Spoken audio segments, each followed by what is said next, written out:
Welcome to Grub and our latest Lawson show of the season. It is great to have you with us on this snowy Monday night. Coach, great to be with you. Thanks to everyone at Grub for braving the weather. I don't know. I wasn't expecting the snow today. Maybe that's shame on me for living under a rock too much, but wasn't expecting the winter weather. Yeah, that's not something that we get a lot of down here. So, yeah, 'tis the season. Do you remember growing up in the DMV, maybe like a really bad snowstorm or a winter that sticks out in your mind growing up? Yeah, I think it was a blizzard of '96. I think that's the right year, and it was great. We were out of school for so long. It was amazing. That's the best, isn't it? Yeah, it was awesome to go outside and play and go sledding, down the hills and things like that. So there's a lot of good sledding hills in my neighborhood, and then once you got older, some of the golf courses had good hills. Oh, yeah. Yeah, and during the snow because you weren't playing golf. That's true. It's a good point. All right, let's dive into basketball. Looking back at last week, went 1-1, the loss to LSU, the win yesterday over Virginia Tech. As you take inventory of the week that was, what stands out for you? I think we're showing, some of those micro growths. I think you can watch our team and see that we have some individuals improving, that our team is getting a little bit more cohesive. We're getting a little bit more we're able to string a number of possessions together a little bit more.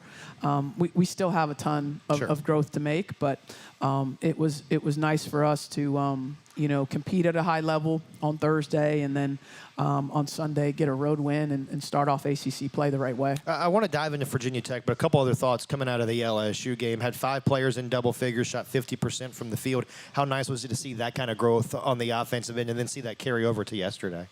Yeah, I mean, I think we still have another level that we can get to offensively. I think, in particular, with layups and free throws, I think there's another level for us to get there and be a higher scoring team. With that said, we're getting the right shots, we're executing, we're getting the types of shots that we want, and I think we've already shown this year that there are multiple players that can knock down three-point shots. Obviously, Ashlyn is our highest at least taker and maker of threes, but Mare is a good three-point shooter. I know her percentages haven't been as high as they can be, or I think they will be. Obviously, Riley's another player that can make threes for us. Woody can make threes for us. And Toby and Ariana have shown the ability to knock down threes as well. So all of that is good. It's something that we encourage them to do. It's something that we want them to be aggressive in hunting those. In terms of being able to shoot the three and encouraging that, is it within the framework of the offense that you got to get your shot, but make sure it's within the flow of what we're trying to do offensively? Yeah, I mean, I think you have to understand as a coach that sometimes they're going to be maybe a little too aggressive and take some shots that maybe aren't perfect, but you can't try to legislate every shot because then they become robots out there. So we want them attacking. We want them being aggressive. Sometimes we take some quick ones in transition, but if they're open and they're feeling good, we want them to let it fly. So I think by and large, they all do a good job of trying to find the best shot on the possession, but you can't search. Like, when you get a good shot, you got to take it. Sure. That sometimes hurts you. Like, if you're trying to find the best shot and you pass up a good shot, you might not get another one in the possession. That's just a part of basketball, learning how to distinguish between those things. Let me ask you about the start to games. And we talk about the importance of getting off to a fast start. Did that against LSU. Did that, I thought, yesterday against Virginia Tech. How nice is it to get off to a good start and then hopefully your players settle into the game maybe a little more quickly? Yeah, that was something that was a challenge for us last year. And, there have been times that it was a challenge for us this year as well. But there's some growth there in the last week where we did that, and just being focused and being aggressive, I think, is helps in that way. And they're just so tough. Our team is so tough. Like, I know it's been a tough start to the season for everybody, but like, they're so tough. Like, they come into practice every day and they're working hard and they're trying to find ways to improve. And that part has been a lot of fun to be around them, and just working and knowing that, hey, we got to get better. We got to do these things if we want to win more games, and then just putting your head down and trying to do those things. We talked about that a little bit in the pregame show yesterday, just focusing on the micro growth and not being so concerned with maybe the macro growth and the results, right? Yeah, because I think whether you're winning a lot or you're losing a lot, everyone is just, so hyper-focused on result. And I'm not saying you shouldn't be, because we're playing a sport and there's a winner and there's a loser. But if everything that you do in your life is always about result, then it's going to be a roller coaster, because when you do well, you're going to feel good about yourself. And when you don't get a good result, you're going to feel bad about yourself. Whereas if you can step back and say, am I improving? Am I getting closer to what coach wants me to do? Do I think I'm getting better? Then you become just much better at regulating the ups and downs, because you're just focused on that, and then result becomes a byproduct of that versus the sole mission. Kind of piggybacking on that thought, we talked a lot in the show last week about competitiveness and playing with that proper spirit, honoring the game. I feel like your team did a better job of that this past week. Yeah, I thought we competed, and that's what we need to have from our group. I think in this day and age in college basketball, the days of just showing up and being more talented than another team, and that getting you the win are over. That's not the case. That doesn't happen in any conference, in any non-conference game. You have to show up, you have to compete at a high level, and you have to execute well to win. You have to do all those things. And I think our team is getting better at understanding that. Was it a nice reset, from maybe a mental reset, just to start ACC play and know that yesterday everyone's kind of starting 0-0? Yeah, I mean, listen, we played, one of the hardest non-conference schedules in the country. Sure. And I think by the end of the year, our strength of schedule will be, I don't know, top 2 or 3 potentially in the country. So we knew that it was a tough task, but I also think we're prepared, and I think there's a humility about us entering conference play that we understand that we need to grow and we need to get better and we need to earn things. And when you're in that place that you need to earn things, then I think your approach to every single game is a good one. All right, we'll take a break. We'll come back to Grub and have more with Coach after this on the Blue Devil Sports Network from Learfield.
Lawson, thanks for joining us on this Monday night. It's great to have you with us. If you're in our audience and have a question for Coach, feel free to drop it by. We'll get to as many of those as we can as the show goes on. Coach, I want to dive into some individual nuggets if we could. And I want to start with Tiana Mayer. And we talked about Mayer yesterday in the game that she had, 17 points, 5 rebounds, 6 steals, though I think maybe the most vital, the work that she did on the defensive end for your club yesterday.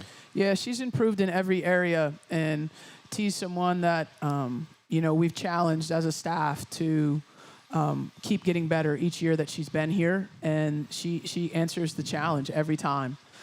She goes back and she works on her game. And this has been the most consistent that she's practiced and played for us since she's been at Duke. And that's what you would hope for as a senior. Sure. That they would come in. And I'm telling you, every day she's been tough as nails. She's our leader. She's led us in every way in terms of her practice performance. Her voice is much more prominent on the practice court and in games than it was her first 2 years here. She really wants it. She wants to be a player that the team can count on, and she wants to be a leader. And she's just showing it in her play on the offensive end, the defensive end, every single day that we see her. And so I'm proud of her consistency and just really confident and have a great deal of belief in her. Let me ask you about leadership, though, because someone can lead in a variety of ways. They can lead by their actions, Mayor leading by her actions and her voice. How rare is it to find a player that can do both in this day and age of college basketball? Yeah, leading with the voice is probably the rarity. I think there's a lot of players that can lead with their play and their example. There's a lot of hard-playing players out there across the country. I wish all of them were hard-playing players, but there are a lot of hard-playing players out there. It's very rare, in my experience, in this generation, to find an outstanding vocal leader that takes on that challenge. Because I think it's difficult for a young person to challenge their peers. You know, it's difficult at 18, 19, 20 to hold peers accountable. And so we probably all remember moments where we've been there, where when you're young, it's hard to say, like, hey, you need to pick it up. Hey, you're doing this wrong. That sometimes is unique. And so that, I think, is rare. I think it's definitely more rare than, when I was playing. It's hard to find young players that want that responsibility and that weight of saying, I'm going to tell you what you need to hear. And Taina has grown into that. Mm-hmm. You know, that's something that she's grown into in her senior year, to be able to do that. And it's something that's needed. Like, if the only people that are holding the players accountable are the coaches, then it's not a very good team. It's not a very good team. Any team that is a good team, any team that is a great team that wins championships, the players hold each other accountable, and they have tough conversations with one another in order to get the job done. And so you have to have that, and you have to develop that in players too. Like, I don't expect a player to come in at 18 and do that. Mm-hmm. Now, there are some rare players that have been around that can do that at 18, but they have to grow into that and learn that leadership, and T is a great example of it. I imagine with the vocal leadership too, there has to be some trust and some buy-in from your teammates. Is that your experience as well? I think there does have to be trust, because it has to.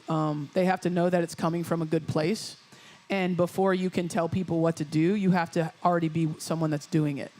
I think that's a big thing with people. Like, I think we've all been annoyed when someone tries to tell us how to do things and what to do, and they don't do it themselves. So they're just telling you, there's like, hey, you should do this better. And you're like, wait a second, you don't do any of that. Like, what are you talking about? And we've all been around people like that, and it's so annoying.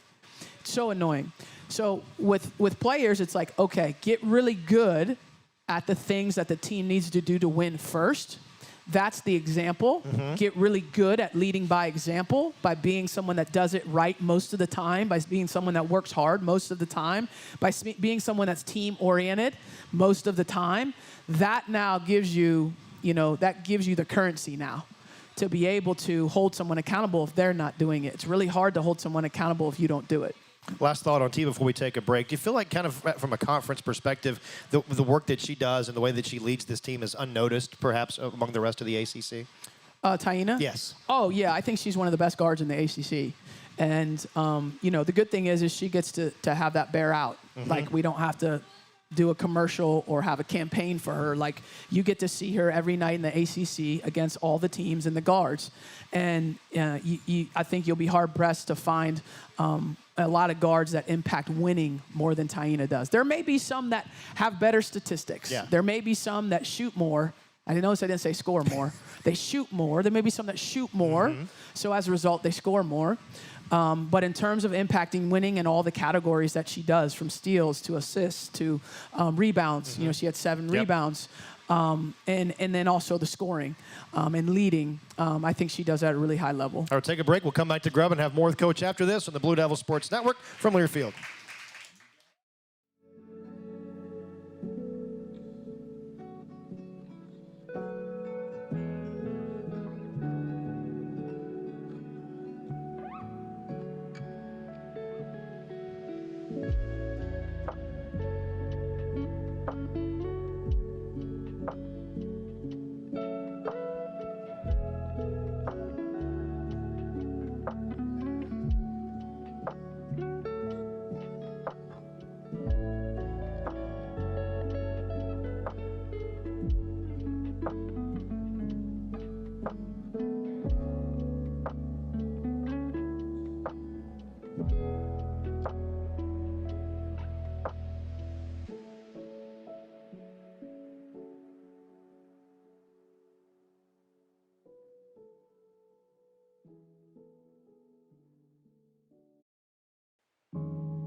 Kara Lawson. Thanks for joining us on this snowy Monday night.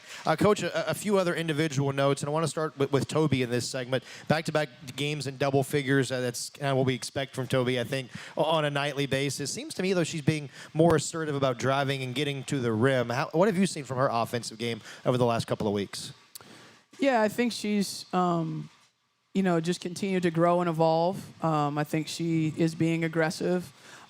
She's done a great job of getting to the free throw line. I think she leads the ACC in free throw attempts. She's someone that consistently, drives hard, posts hard, and gets fouled a lot. I think she could get to the line more than she does, meaning like she's getting fouled more. Sure. And so I think, she's impacting the game in a variety of ways for us, but she's always been a really talented scorer and someone that can impact the game. She's getting a lot of attention. I think that will continue. And so we're focused on getting her the ball, whether it is on the block, whether it is in the trail, whether it is at the free throw line, and we're confident in the decisions that she makes. You talk about her getting more attention. What's the adjustment to the adjustment for Toby? Because she's getting more attention, how does she adjust to that attention and continue to put up the numbers she's putting up?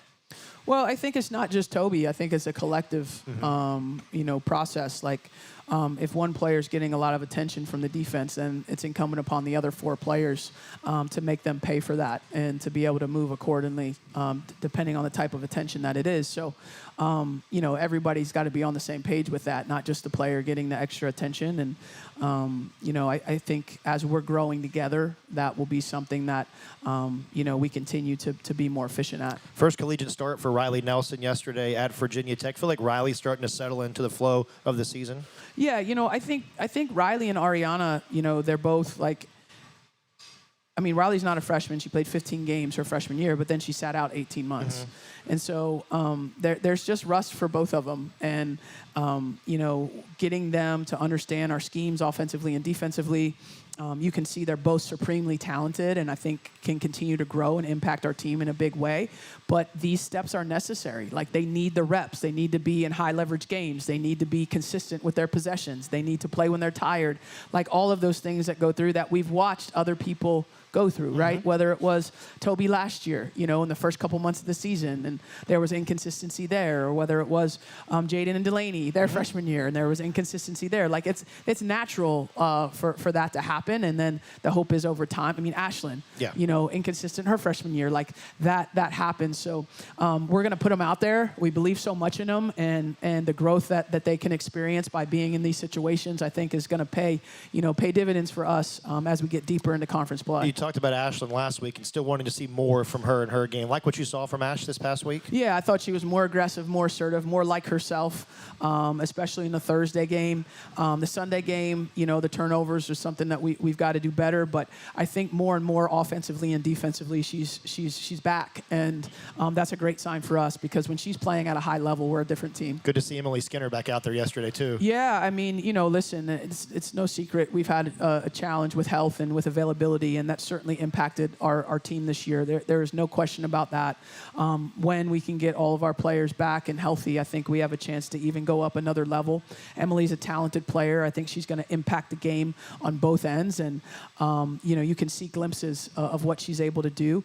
But there's rust there as well, just not having been in live action for a long period of time, and then obviously being a freshman and just not having the exposures to this level of play until now. So there's a patience that's required associated with that, but you can definitely see that the competitiveness is there, and I think she's going to trend upward every time she gets a chance to play. Well, the reps, like you're talking about, just keep getting reps, and you get better every time you get out there, right? Yeah, absolutely. All right, take a break. We'll come back and have more with Coach after this on the Blue Devil Sports Network from Learfield. I can cry more. Last year broke down on my room floor. I was broke, I was lost cause I wanted more. Maybe therapy can help me with my damaged core. I hope my ex-girl find the love she want and the life she deserved times a million. Let your know that he really won. And if you're still single, you a 1 in trillion. I hope every I had static with understand that I don't do no magic trick. I won't run from the smoke if to settle, but let we make sure that it's water in kettle. Look, I hope all is never fumble. Some of y'all are pops in your eyes, you're so humble. Tell your seeds that they got a star as an uncle. And when I get my own, we gon' all run the jungle. Hey, I hope that the child in me happy. I really did my best, and I'll keep pushing forward till the day we rest. No one was really there to encourage us, so I got you, but we gon' flourish us.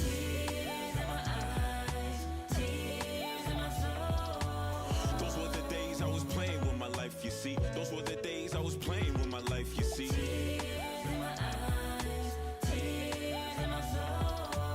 Those were the days I was playing with my life, you see. Those were the days I was playing with my life, you see. Here, being sincere, revealing fears and our tears, then him.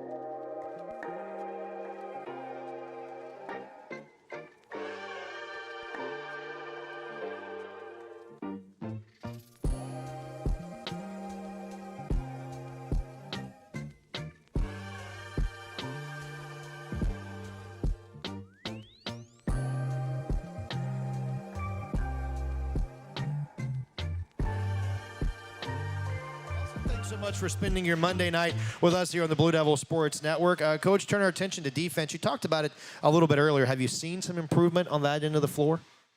We're seeing some slow improvement on the defensive ends. You know, being able to guard one-on-one is something that's really important because the more that you can keep yourself out of rotation defensively, this is true at any level, you know, any type of defense that you play. The more that you can keep yourself out of rotation, the better chance you have for success at the possession. The more that someone's getting beat and you're having to rotate over to help that person, now you start to get holes, whether that's giving up layups, giving up open threes. And so that base part is something we need to improve on, is just continuing to refine. Some of our players obviously are better at one-on-one than others, but we need to continue to get better with that. As you're teaching defense, what do you think is more important, teaching technique or effort? Well, effort is the most important because you can teach technique. It's hard to teach effort. So I would say it's more important, you know, that they have effort and then you teach the technique. You know, I don't know how many players, you know, how many people have you seen successfully improve their effort? Not many. Yeah, it's a much lower percentage Sure. than people that, like someone that has great effort, but they'll learn things. Like you can teach them things. So yeah, I would say having hard playing players is the most important for defense. Kind of like your effort on the glass too. I imagine rebounding is a lot about effort too, isn't it? It is effort and intelligence too. You know, like you can run in there, but if you're not tracking the ball, or you're not, you know, maneuvering around people, then even if you go hard every time, you're not going to get the ball. So it starts with that, but you also have to have some intelligence to you as a rebounder. Pleased with the effort on the glass yesterday. Out rebounded them 50-34. Yeah, I mean, look, I just basically told them if they didn't get enough rebounds, they wouldn't be on the bus on the way home. So that was how we did that, Okay. and it worked. Yeah. Yeah, I mean, they rebounded. So. They did. Yeah, so if they don't rebound, then they walk home from the trip. I don't know. Is that really true? Are you going to make them walk home? Well, I don't know. They shouldn't test it. They didn't yesterday. They got after it. Yeah. So it worked. Yeah. Got a couple audience questions to get to. What's the time frame for a return to full depth, and how will that affect rotations and fitness and rest? Yeah, so everyone's kind of on a different timeline. I don't really have the ability to disclose, you know, the medical situation for each player, but you know, we're hopeful it's soon that we have a full roster. You know, we haven't had one all year. We actually haven't had a full practice with every player. Wow. You know, not all year. And so that's been really challenging because that's where you build the continuity. It's one thing to have a game. Even if you have games with your full complement of your roster, you're not getting the reps in practice to build the chemistry with each other on offensive and defensive ends. So So, that's something that we're hoping for. It's not something that we're hiding behind or using as an excuse, but it is just a fact, right? It's a fact that we just haven't had the continuity that we've enjoyed in previous years. And there's no doubt that's impacted us from starting the season with just 7 players, in Paris against Baylor, to, having, 6 all the way healthy players yesterday, but a couple still coming back, and so I mean that's a part of it, and we're not the only team that goes through those things. Our job is to win anyway, and but I do feel really confident if we can get everybody back and in full health that we have a chance to be a really good team. Another audience question: all season so far, but especially at the LSU game, the team seems to have a lot of emotional steadiness and maturity. What can you attribute that to? Probably them. I mean, they're just they're really tough. And it takes a lot to throw them off. And I admire and respect them so much because it's really easy when things aren't going well to question things or break apart. Like that's an easy, lazy thing to do. When things aren't going well for you, you just start questioning, well, should I do this or should I do that? Or should I even put in the work? I mean, all these questions are like normal to pop in your head. It's all happened to everybody here, right? And everybody listening. If you're saying it hasn't, you're lying. When something is difficult and you're going through adversity, there's no doubt there's things that pop in your head like, oh, I'm not sure. Is this the right way to do this? Or I don't know. Is it really worth all this work if it's going to end up not being, a win?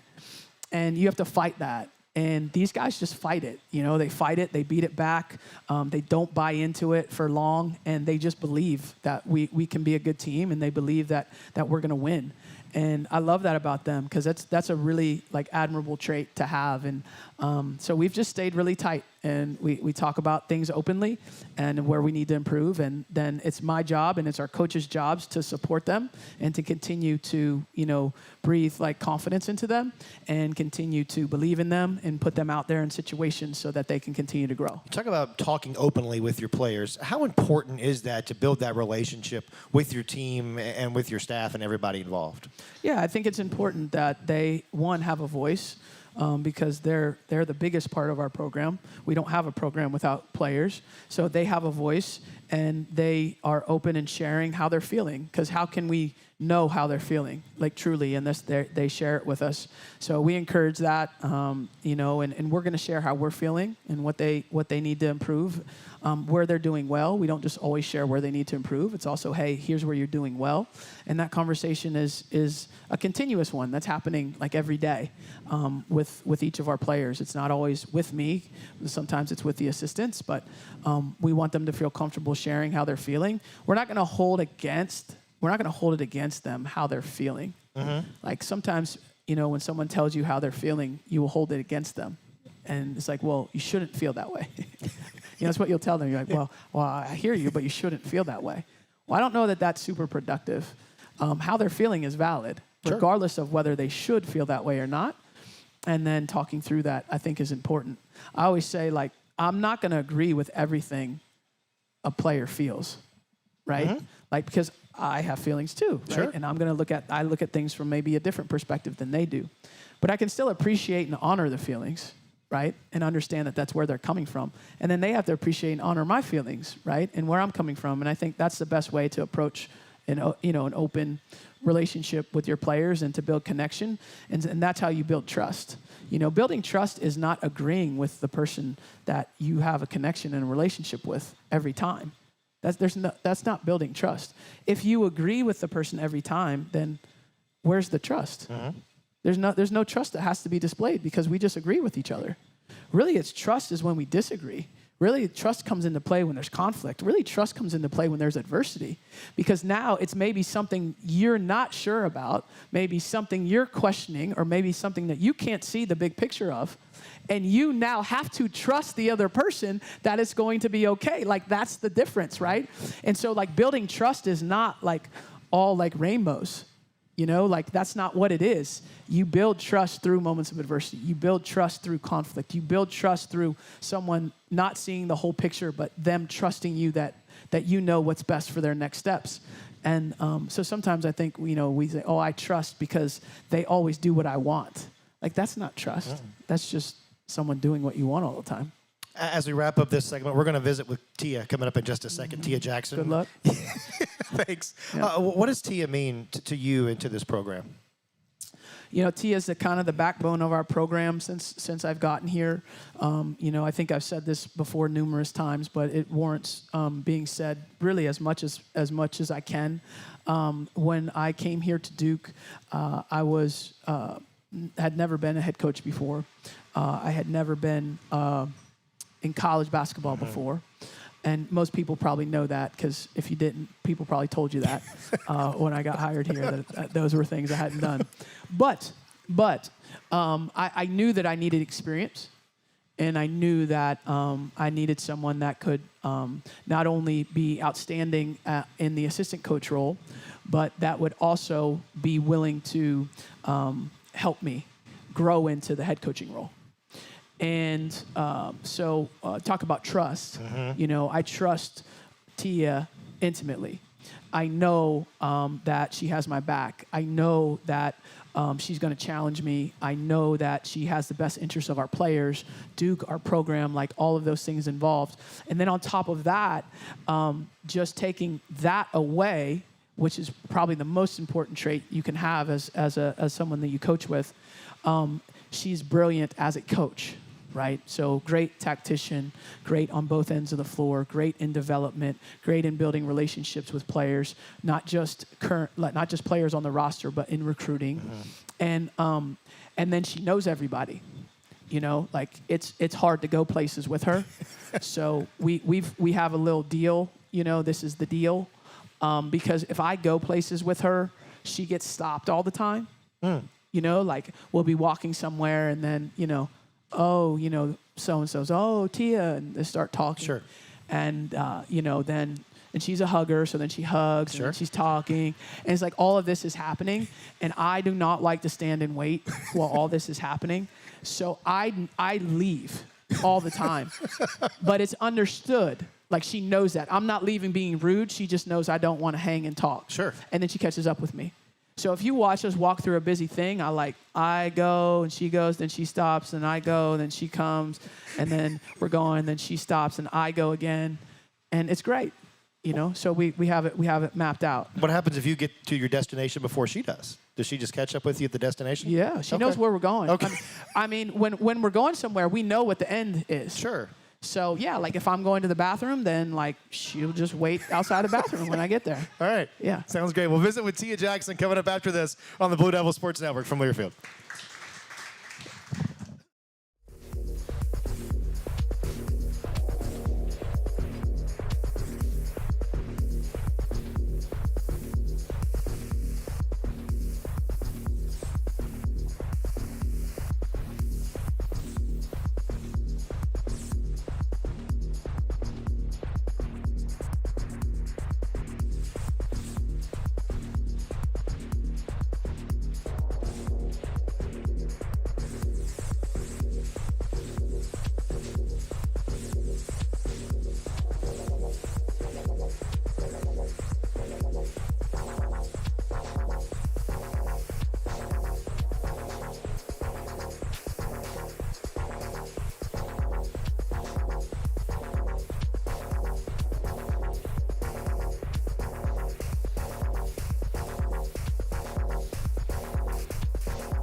Lawson radio show continues. Great to have you with us here tonight. Happy to have Tia Jackson, Duke Associate Head Coach, joining us. Good to see you. Hi, Chris. How are you? Good. Thanks for being here. Let me turn you up a little bit. All right.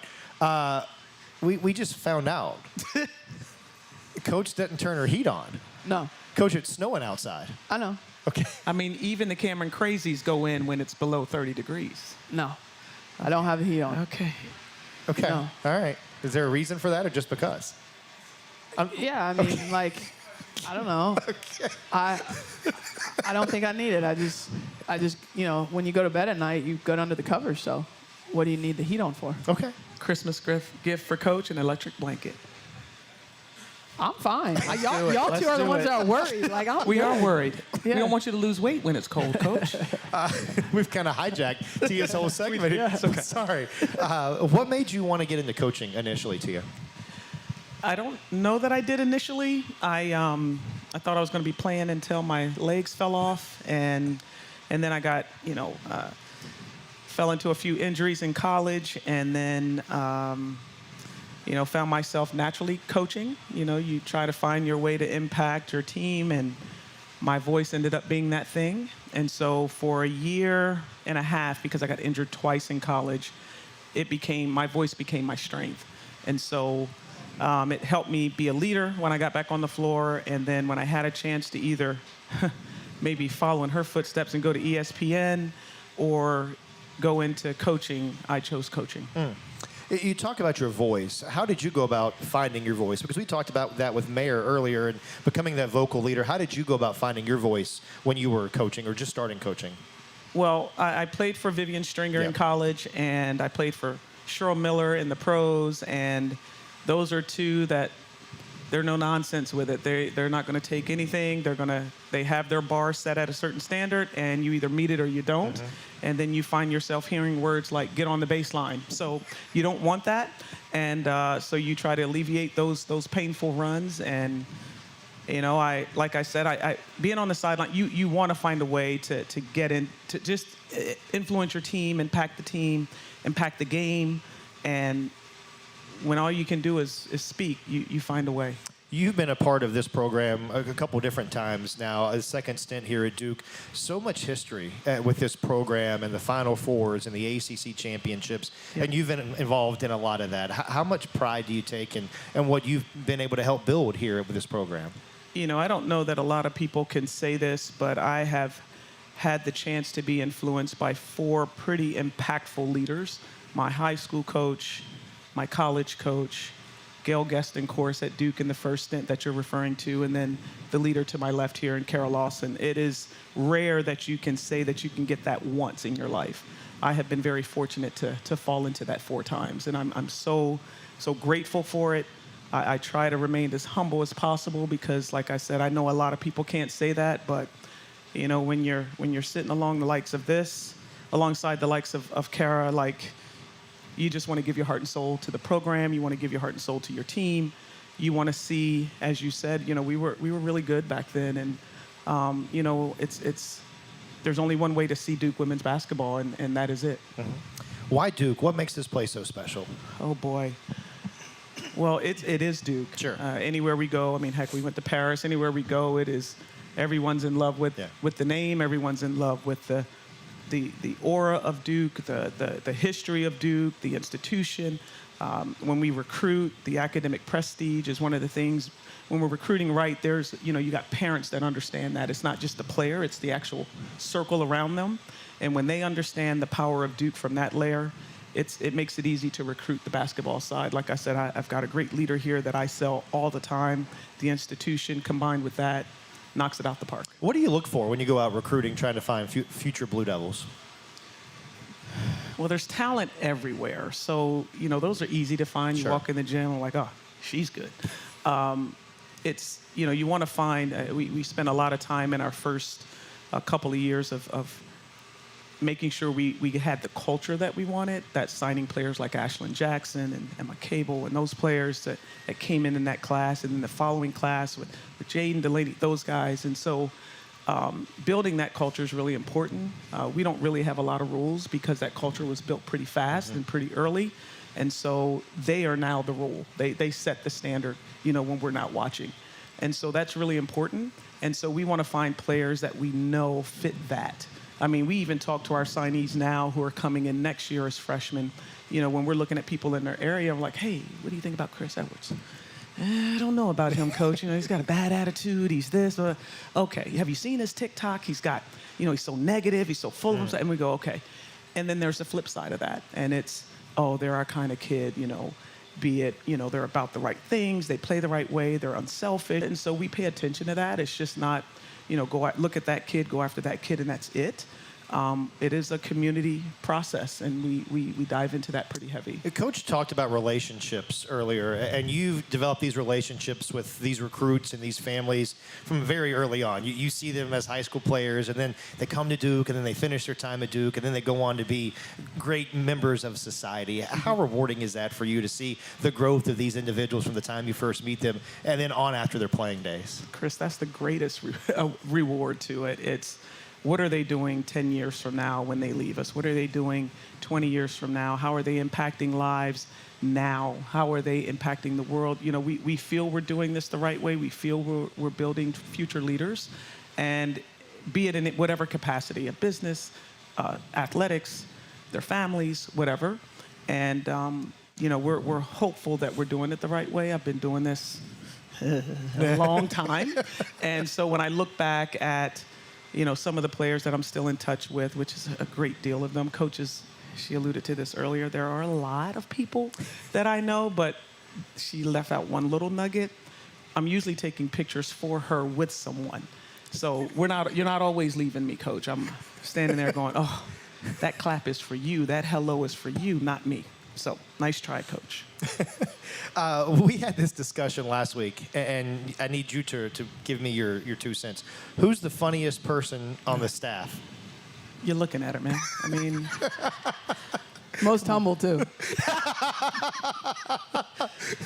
I'm either I think I'm funny and then they're laughing at me, but I just enjoy life. I come into practice every day and I feel like my hair is on fire all the time. I'm just like, let's go. So it's every single day. And there are some quirks that take place in practice, and I get looks from the players every now and again, and they're like, what are you doing? And I'm like, I'm dancing, chill out. This is my way to be me and still be here and be great for you. So now they don't even, they're the new ones, like M. Skinner looks at me, she's like, are you okay? And I'm like, I'm good. Just let me be great for you by being good for me. You got your Christmas shopping done yet? What's that? Okay. Okay. All right, great. Yeah, give me another week and a half. Okay. I do all mine like on the 22nd. That's great. I'll see you on the 22nd. Yes, sounds great. Tia, thanks for doing this. Great to see you. Oh, it's my absolute pleasure. Tia Jackson joining us. We'll come back to Grub and have more with Coach after this on the Blue Devil Sports Network from Learfield.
Blue Devils, Kara Lawson. Thanks for joining us tonight for the Kara Lawson Show. We're talking with Tia a second ago, and I did want to bring up the recruiting class that you signed for this coming year. What can you tell us about this group of Blue Devils that's coming in for next season?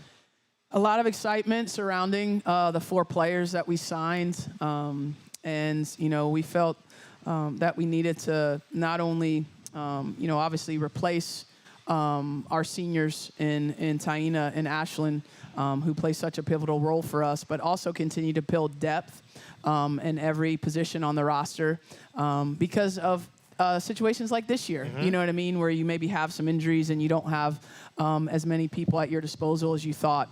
Let's start at the point guard position. Autumn Fleary is a wonderful point guard, just an incredible player. A lot of the competitiveness like Mare has, tremendous skill, quickness, ability to kind of get into the lane and make plays. She is a leader, a great communicator as a point guard, and good three-point shooter, good point of attack defender, and she loves the game. And so we're excited about her. Bella Flemings is a wing out of Texas. I do think she'll remind a lot of people of Ashlyn Jackson when she gets here.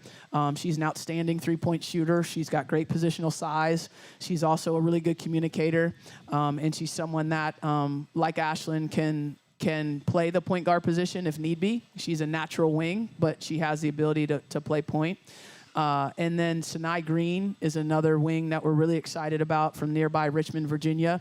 She's a physical, rugged wing that plays with great physicality, getting into the paint. We haven't really had a wing like Sinai yet at Duke since I've been here. Somebody that can just overpower you physically in transition and in the half court and getting to the rim. And then Taylor Solfakanik. She's a 6'4" center that brings some physicality to the position, can score over either shoulder, and someone that we feel like is going to develop into a great post presence for us through the course of the year. And so they're all great people. They're all great players. And so bringing in a talented class of 4, I think will really help us going into next year. Changing gears on you, cool moment before the game Thursday. General Dempsey was at the game to present you with your ring for USA and Paris. What's the relationship like between you and General Dempsey? Well, General Dempsey is just one of the outstanding leaders that our country's been fortunate to have. Former chairman of the Joint Chiefs of Staff under the Barack Obama administration. And, I met General Dempsey when I was young in the D.C. area, played against his daughter. That's how we met. And just continued to watch him as he ascended into the highest military position in our country. And then as fate would have it, reconnecting with him first with USA Basketball, as he is the chairman of the board of USA Basketball, and obviously working with USA Basketball over the last few years as he's been the chair. And then he teaches here at Duke and lives here in the area as well, in the Triangle. So we have a great friendship, and he's been a great mentor for me. So it was nice to have him be the person that presented the ring. We have not talked about this on the radio show yet. Congratulations on being named the Olympic coach for LA in 2028. Thank you. For you, as someone who's played in the Olympics, has been an assistant coach in the Olympics, and now to be the head coach of that team, what does that mean to you, Coach? Yeah, it means everything. I think it's the number one job in our sport in the country. I mean, to be tasked with leading your country's national team, I don't know that there's a better job than that in our sport. And, so to be able to be given that opportunity and to have the responsibility of leading such a storied, history, team with a storied history is awesome. But yeah, having played for the team, having been an assistant coach for the team, I'm really excited about that opportunity. And I understand how cool it is to lead the national team in a home Olympics. I would have, said yes regardless of where the Olympics was, obviously. But the fact that it's in Los Angeles and it's in front of a home crowd, I can't imagine a better feeling than walking out, to a stadium full of Americans cheering on the United States women's national team and being the head coach of that. That's something that I'm going to look forward to. We got a question on Instagram about that. Someone wanted to know, does your coaching style change between the way you coach at Duke and the way you coach USA? I don't know that the style changes, but definitely how you practice and how you play, and the X's and O's and the schemes change because they're much more advanced. And I'm not taking a shot at the Duke players. Sure. I think they'd sit here and like, Asia Wilson's just more advanced, okay? It's not okay. That's just how it goes. So what you're working on in practice daily is a little bit different than what we're working on in practice daily at Duke. So I don't know that the style changes, but the concepts that you're refining are a little bit different. I was thinking about this today too. Like, you may have a chance to coach against some of your former players in the Olympics, like Elizabeth Balagoon, who's been doing such a nice job on the international stage. Yeah, and hopefully Toby. Yeah. Hopefully Toby's able to make the Canadian team. So I got the scouting report. This is good. All right, we'll take one more time out. We'll come back to Grub and wrap it up with Coach after this on the Blue Devil Sports Network from Learfield.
With the head coach of the Blue Devils, Lawson. Thanks so much for joining us this evening. We were giving away, I don't know if you know, we're giving away passes tonight to our audience. They played some trivia, and they got tickets to the Brass Bar Club for the game against South Dakota State.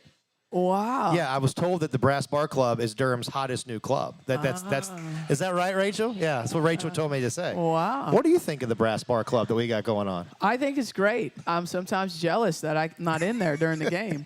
But it's really cool to have both end zones, to have that opportunity for our fans to experience that. And, man, it's been selling like crazy.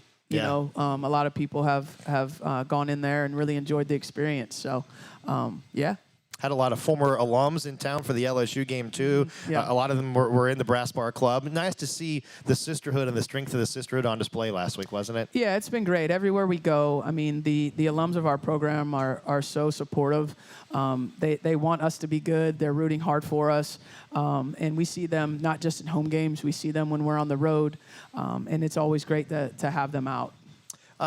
We talked about the sisterhood and just the strength and the Duke alums. And Emily Schubert, former player at Duke, obviously did not play for you, but Emily's going through a tough time, and we're sending our best to Emily and her whole family. Yeah, absolutely. Rooting and praying for Emily, as she's struggling with her health right now. And the thing that has been awesome to see is a lot of her former teammates flying in to support her and visit her, and just want her to know and her family to know that we're thinking about her. Exam break coming up now for your club. You got a little over a week until your next game. You feel like the break's coming at a good time for your club? I think so, and I think it's always nice. It's a natural like midpoint of the season for our players to have 4 to 5 weeks where they don't have to worry about school is nice. It's a nice break because it is challenging to be a student at Duke, just a student at Duke, let alone a student athlete at Duke. So it's nice for them to have a stretch where they're not worried about classes. They have some work to do here this week with finals coming up, and to not have games during the time that they have finals, I think is a great just opportunity for them to focus in on school. Yeah, the schedule is always so interesting to me because it feels like there's so many games in November, and then December, because of finals, because of the holiday break, is more staccato. Does this give you a chance to work on yourself and maybe some things that have been exposed by other teams in the first month of the season?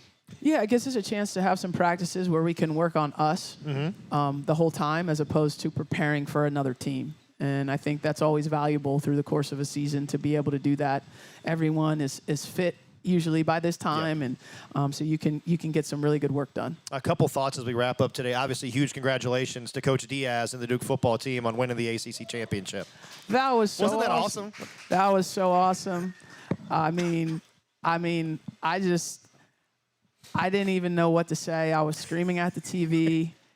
We were in the lobby at our hotel in Blacksburg, and we're in there taking over the lobby, but there was only like 8 people in there, so it wasn't like a lot of takeover. But they all were cheering for us too. They were. Yeah, and we were screaming at the TV, and I thought we had it won, and then they came back, and I mean the game just had everything in it.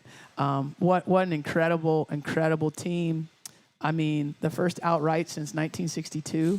It's amazing that ACC champs in football. So, yeah, big fans of the football team and really proud to watch Duke lift up that trophy. I was thinking about it today. Obviously, the conference championship in football, women's basketball, men's basketball, all ACC champions.